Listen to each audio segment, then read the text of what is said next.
So, hi everybody. I started my live stream already this morning and my connectivity got lost.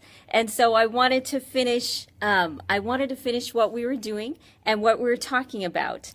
So I moved to a different location so that we can have a little bit better signal. So what we were talking about was how small annoyances can fix big problems. And we had gotten to the point where we were talking about how metaphors, how things that bother us, things that annoy us or frustrate us or push our buttons are actually representative of something bigger going on. Now, sometimes people think that the something bigger going on is mental health related, but a lot of times something bigger going on can be very physically related too. So even though we may have an issue, a trauma, a pain, when someone hurt our feelings when we were young, and now this is happening again and we're triggering, a lot of times it can also be our body telling us what's going on. So they did this great research project about, there were people who were getting grand mal seizures. And because of the grand mal seizures, they had to cut the corpus callosum. And because they had to cut that, it meant that the two sides of the brain were now separated. So they said, well, we might as well do some research on this. So they would do something like cover the left eye and show the person an umbrella. You know, they'd show that the umbrella was just, right next to the door and it was no big deal. And they'd say, we're handing you an umbrella as part of this experiment.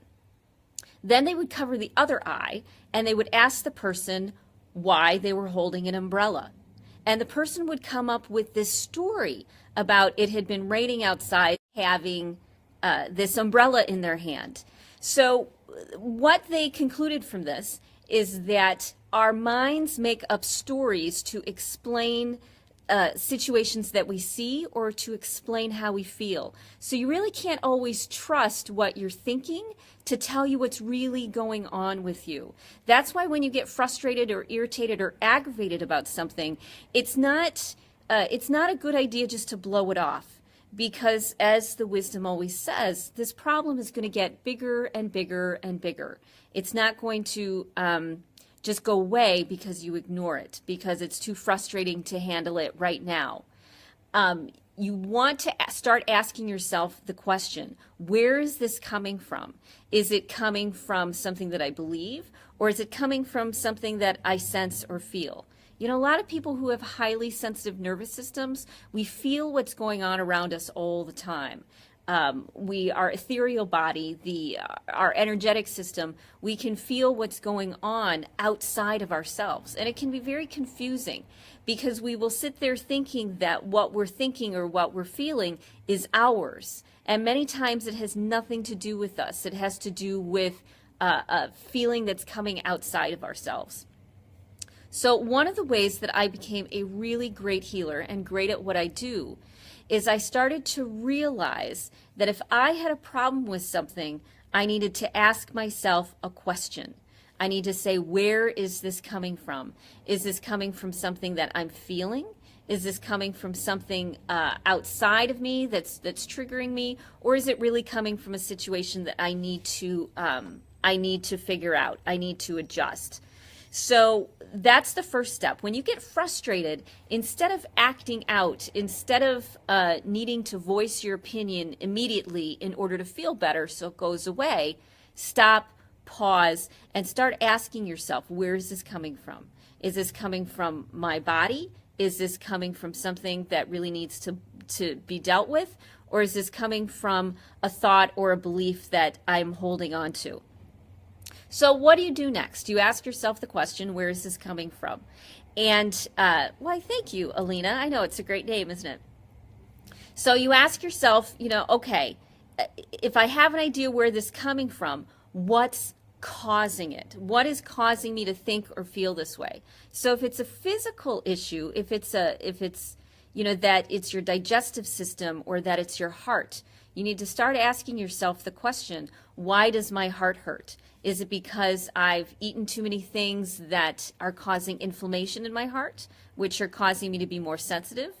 Am I feeling anxious? because I'm not taking a good probiotic, because I'm not taking good care of myself? Is my body talking to me and telling me that I'm not taking good care of it, and it's going to come up in the form of emotions?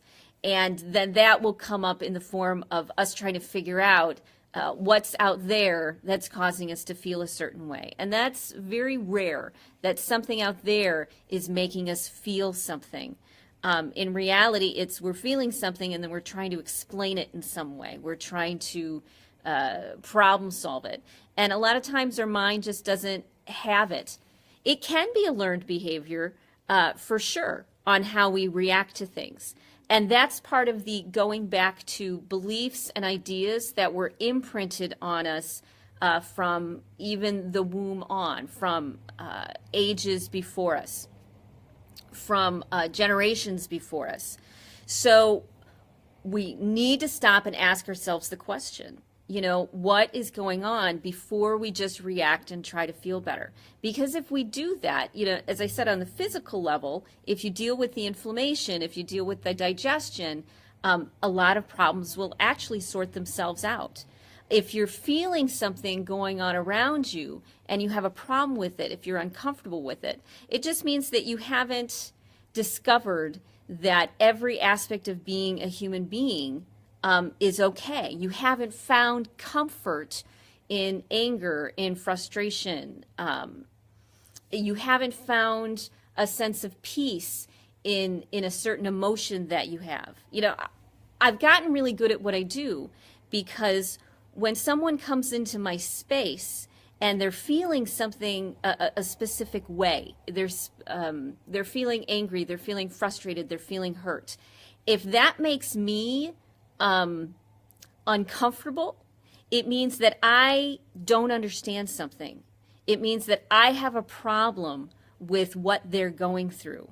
Now, if you want to help people, you do need to realize that you can't have a problem with what they're going through. You can't have a problem with their issue.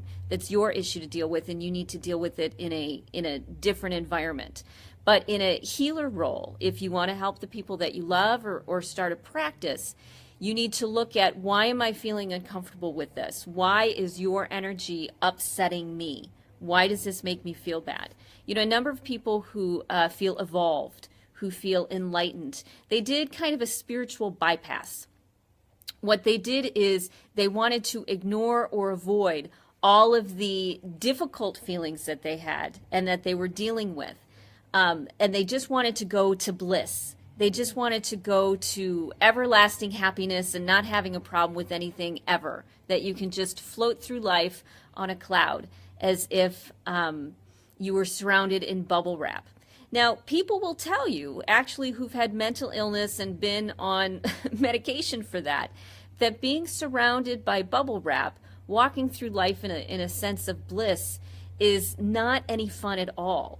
It makes you feel completely disconnected, and it brings this level of depression and sadness, because you just don't feel good.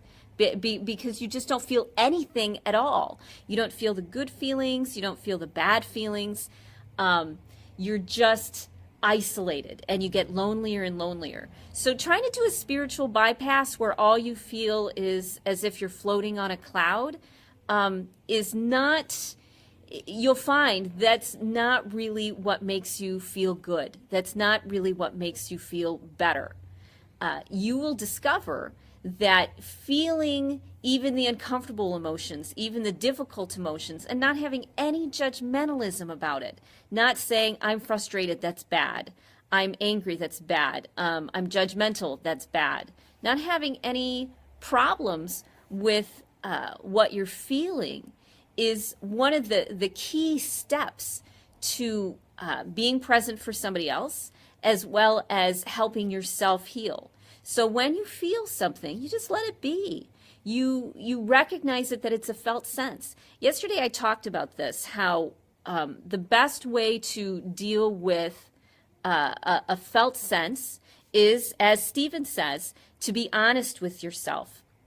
How to deal with a felt sense is not to distract yourself with a thought or an idea, but to actually acknowledge what you're going through, to say, I hurt, I'm in pain, I'm suffering, I'm resentful, I'm in agony, because there really is a part of you that's feeling that way. And you're in denial if you don't let yourself acknowledge and own and have compassion for that part of you. So when someone comes into your healer space for you to help them, then if you can be okay with the suffering and the pain and the issues that they're going through, if you can sit with them instead of feeling for them, because that comes from, your own ideas and beliefs. Instead, you're sitting with them so that they're not alone, so that you can help them tap into what they feel and fix that.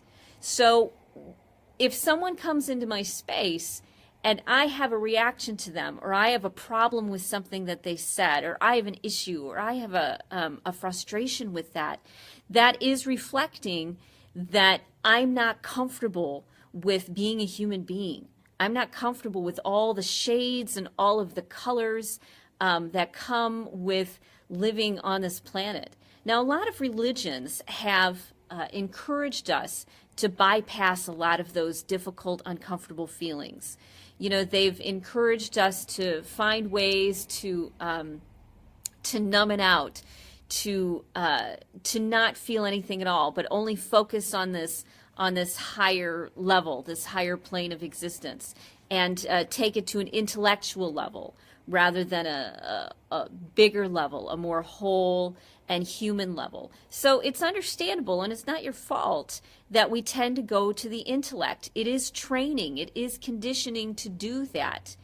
And we have to break that conditioning and realize there's another part of us that needs to be heard. And if we have a frustration with something, if we're aggravated or angry or triggered by something, that tells us that there's a part of us that still needs to be heard, that still needs to have a little bit of compassion and care for. And when you take the time to do that, then you actually heal a bigger wound. You heal the bigger problem. Because when you open a door into a box where all of these thoughts and feelings come from, when you open that box, you get all of it. But look at it as an opportunity. I'm coming from both a metaphysical space and a behavioral space. I'm coming from how do we change our behavior in order to our behavior is representative of metaphysics, and metaphysics are representative of the physical. They are so closely tied together that you can take either route. You can take the route of the mind to affect the body, or the route of the body to affect the mind. The problem is, though, is that most of us have focused on the mind piece of it, and we've forgotten the body piece. That's one of the biggest things that's missing in this world. Is we try to think about what's wrong with us instead of listening to what's wrong with us, instead of paying attention and listening to the wisdom that's coming up of what our problem really is. So one of the secrets that I use to help people figure out what's going on is I don't tell them to think about it. I tell them to find some way to put it down and stay open to the answer, because the answer will come to them. The solution will come to people when you get out of that felt feeling space. So it's kind of a process that I have. When you get frustrated with something, you ask yourself what's really going on. You figure out if it's a physical, mental, or emotional sort of thing. And then you tap into that and you honor it and you listen to it. Once you listen to it, once you have compassion for it, then usually you can put it down for a while and you ask for a solution. And because your mind is no longer caught up in trying to deny what's really going on, it's not trying to protect yourself from what you're really feeling or what you're really going through, because it's not distracted in that way, you're able to be more conscious of more information, and that's when the solution comes. It comes after you get out of the pain cycle, after you break the pain cycle of denying how you feel, denying what's going on because you just want it to go away, that's when your mind expands and you're more aware of everything that's going on. You're more aware of all the thoughts and feelings that you have and all of the influences on where you got. How many times have we had a blow up? We've moved the energy.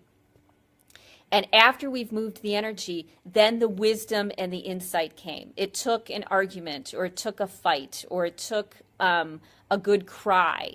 It took something like that in order to move the energy enough so it could break the pain cycle, so it could break the obsessiveness that we had in our mind. Because remember, our mind will keep going in loops, trying to figure out what's going on, trying to problem solve it and deny how we're really feeling, the deeper thing that we're working with.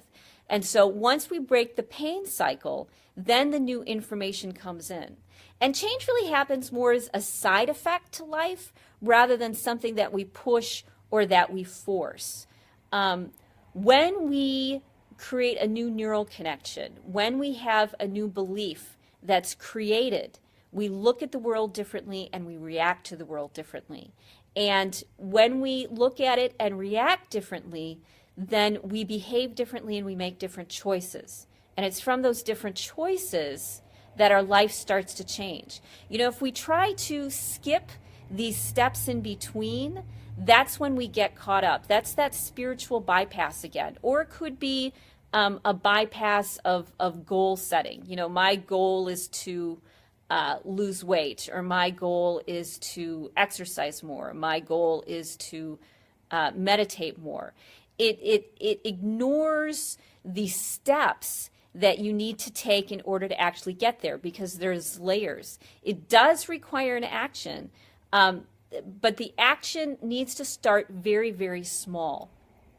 I don't like mantras, and this has a relationship, which is why I'm bringing it up. I don't like mantras because it bypasses the steps you need to go through. When you tell yourself, I am a good person, I'm a happy person, I'm wonderful, I'm beautiful. When you give yourself affirmations like that, one of the first things that happen is our psyche likes to reject it. Our psyche likes to say that's not true. It looks for the opposite. It looks for the thing to prove that it's wrong. So if you can start out with a very small step of, wouldn't it be nice if I could change this? Wouldn't it be nice if this was possible? That's something that our psyche can accept. It's something that we can open the door to. And once we ask ourselves, wouldn't it be nice if this were possible? That sets our subconscious up to start looking for those answers out in the world. It happens almost automatically. It's how hypnosis works. Once you plant the seed, then you start to look at the world differently. Your subconscious looks for things to validate that new belief. So you have to start with a belief that you can handle, that you can really accept. And yes, that's exactly it. When you change your thinking, you do change your life. And so we have to start with not trying to bypass and go to, I'm going to think positively, but start looking at, why don't I think positively? What's really going on that's keeping me from doing that? Is it that I don't feel well? Is it that my stomach's upset and that's why I can't think positively? Let me deal with that first. You have to deal with the underlying things first before your thinking can change. So if your whole focus is on how your stomach is in knots, and it might be in knots because you had dairy the night before and your body doesn't tolerate dairy, so you think that you're anxious and you think that you're upset, until you deal with that, you're not going to be able to go take it to the next step, which is, why did I eat dairy? What is going on? Dairy makes me feel better. It makes me emotionally feel better. Well, why don't you emotionally feel good?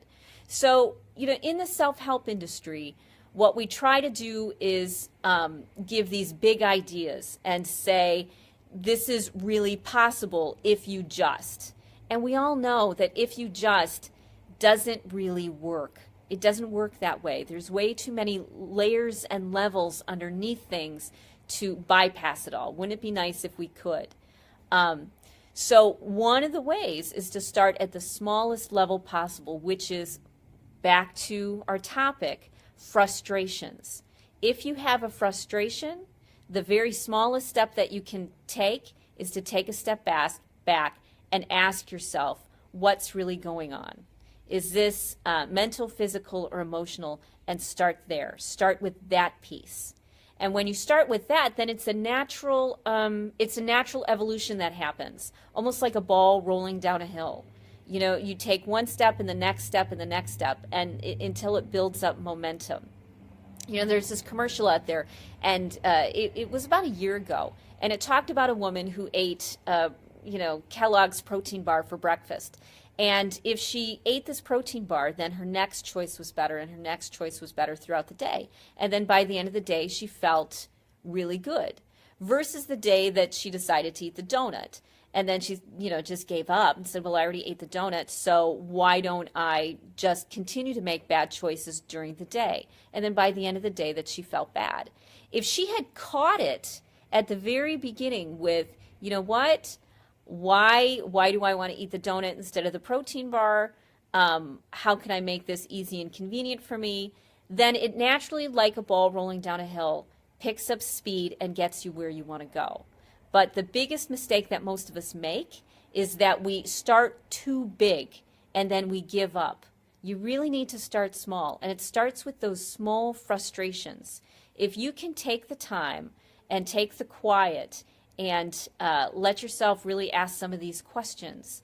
When you have a frustration, when you're triggered, when you're aggravated, when you don't have peace with something, if you use that as an opportunity, it will solve the bigger problems in your life, because it will it'll inform you so that you can make better decisions early on. I teach people how to connect with their body. I teach them how to listen to their body better so that they have more information and they make better choices quicker, so that they don't have to wait until they need a hip replacement. They don't have to wait until they're shaking because their sugar is so low, or they don't have to be on an antidepressant because they don't understand why they're struggling with what they're struggling with. So if we bring it down to the smallest piece, what are you feeling and why are you feeling it? Not intellectually, just acknowledge what you're feeling. What am I feeling? Okay, I'm in pain, I hurt, I'm suffering, I'm struggling. That eases it enough and takes it to the next step. And that's the key. We have to start much, much smaller than we ever thought we did, because we're so resistant to change. Our conscious mind is such a gatekeeper. It protects us so well from changing things. And so when we can work on something that really isn't a threat, that really isn't a problem, it's just a small annoyance, that opens the door so that we can make big changes. I talked a lot more about this today than I expected to. Thanks, Stephen. I certainly appreciate your encouragement and questions. And this is one of my favorite topics, how we actually change how we live our life. Not in theory, not in metaphor, not in big guru sorts of ideas, but how changing your life really starts, where it really comes from. And that's where we need to begin, because when we start with the seed, when we start at the very beginning, we can change the entire path. And it's so much easier, don't you find, that to change a small annoyance than it is to wait until you're in a big crisis. So there you go. If you love this, go to inspiremassage.com and join the Healership tribe. I'd love to have you there. I do these videos every morning between 8:15 and 8:30 or so is when I start. And they're going to start bringing on some other women too. So I hope you have a great rest of your day. And thanks for joining me. And I look forward to seeing you tomorrow. Bye.